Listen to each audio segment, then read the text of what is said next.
before I begin, I'd like to take a minute to thank you. Thank you for your fundraising efforts for the Jimmy Fund. Thank you for your time, your enthusiasm, and your dedication to fighting cancer. Because of you, I am here today. I enjoyed yesterday, and I look forward to many tomorrows. On April the 18th, I celebrated my first cancerversary. It was 1 year ago that I was living my regular life as a mom, a daughter, wife, sister, niece, friend, and a teacher. It was 1 year ago that during February vacation, when I had scheduled my annual checkup with my primary care doctor. For us, February vacation was a week filled with dentist appointments, my annual checkup, and maybe squeezing in a little fun roller skating with my 3 girls.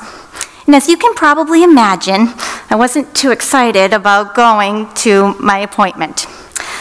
My vacation time was precious, and for some reason, I really had a pit in my stomach about going to this appointment.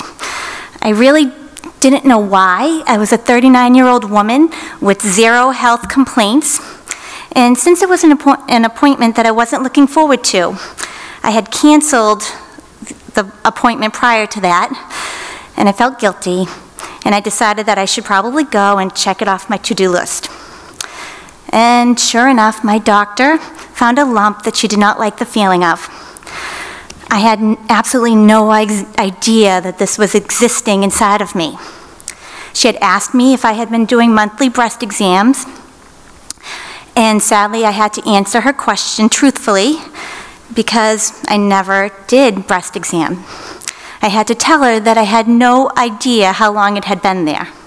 And fear started creeping up my throat as I heard her tell me that I needed to get a mammogram and an ultrasound as soon as possible.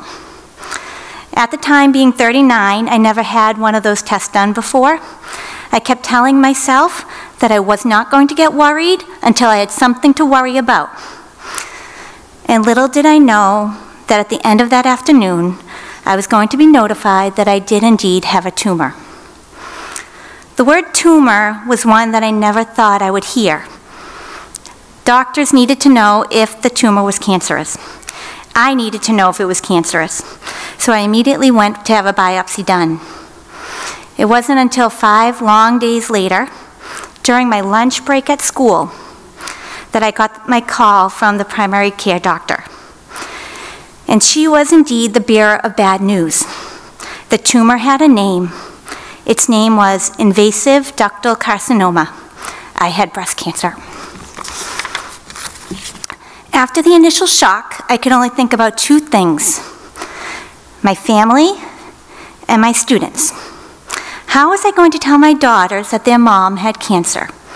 My girls were 10, 9, and 4 at the time. They didn't deserve to hear the news that I was sick. They needed their mom. And how was I going to explain to 25, 10, and 11-year-olds that their teacher had cancer? No matter what, I was going to be honest, strong, and deliver a clear message that I was choosing life. Now, telling my husband was hard. It was a conversation that I never thought I would ever have. Telling my daughters was probably the most difficult conversation I have ever had. We all cried as I read picture books about breast cancer that the Jimmy Fund had given me. My 2 older girls, Megan and Emily, they knew about breast cancer and immediately thought the worst. Then we cried more when I explained that I was going to lose my hair.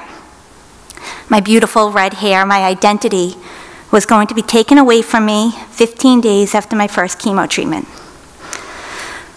Later that week, it took all I had to be upfront and speak with my students and share my cancer diagnosis with them. I felt I needed to share this personal aspect of my life with them because they were a part of my extended family. The tears flowed as they embraced my news. It was a very difficult concept to explain, seeing that I looked healthy on the outside, but inside, I was getting ready for a fight.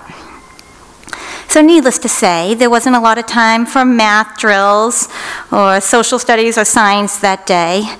There was just a lot of reassurance that their teacher was going to be okay, and lots of hugs. The thing with cancer is that you really don't get a lot of choices. I didn't choose to have my life flipped upside down. I didn't get to choose if I wanted to keep my body how it was. Cancer made those decisions for me. I did, however, get to choose my doctors. And the road to Dana-Farber Cancer Institute was the best choice for me to get the care that I needed to continue my life the way that I wanted to live it. In April of last year, I had a double mastectomy, and I also tested positive for the BRCA1 gene. My oncologist, Dr. Burstein, had been suspicious that the triple-negative receptors, along with my age, could mean that it was a genetic mutation, and indeed he was right. So chemotherapy began immediately, 2 weeks after surgery.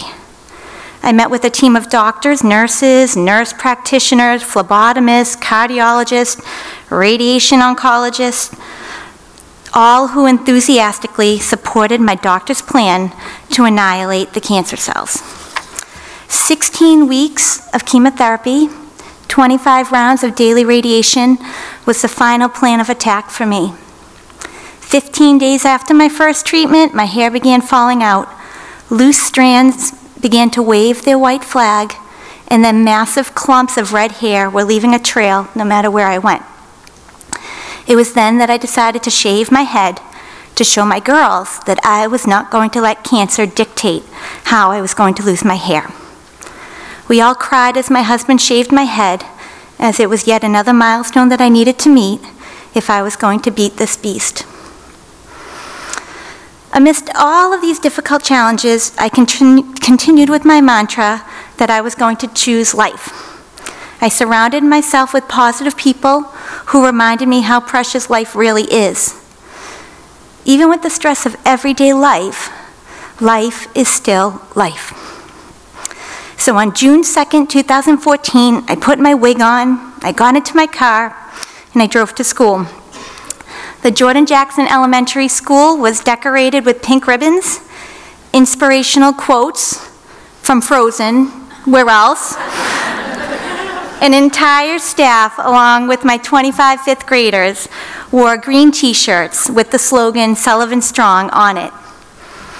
It was one of the most difficult, yet memorable days of my life.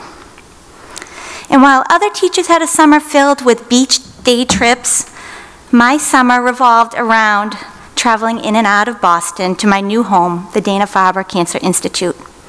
I spent many hours getting the support I needed from doctors and nurses as I ventured on to this journey. I dug deep into my soul than I thought I ever could. I cried, I laughed, I thought, and I finally realized that cancer sure does take a lot from you. But in my case, it gave me a lot more than I ever thought I could achieve. It gave me an opportunity to find strength that I didn't think was possible. It gave me a second chance to love my family on a deeper level. It gave me time to reflect on the life that I lead and the opportunity to help others. And it provided me with a very proud teacher moment when I entered Dana-Farber and indeed saw one of my former students, 17 years old, as an ambassador volunteering at Dana-Farber. She informed me that I have inspired her and that someday she wants to cure cancer.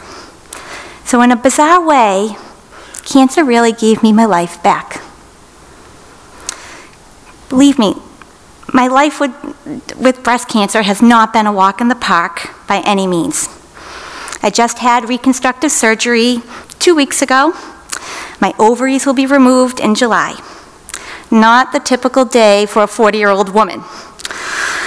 I have mastectomy scars. I have radiation tattoos. And I have this new sporty hairdo that I have. They are all a very constant reminder that I am a breast cancer fighter, and more importantly, I am alive.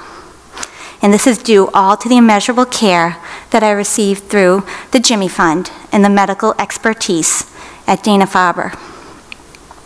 In September, I walked 5 miles for my first ever Jimmy Fund walk. It was one of the most inspirational days of my life. To help the Jimmy Fund, that is now my lifelong commitment. I know how difficult fundraising can be. I know. But what I would like you to know is that my family, my children, co-workers, my friends, we all thank you. Your generosity and your commitment to the Jimmy Fund has saved countless lives, and I am here to be one of those lives so that I can stand before you today to say thank you.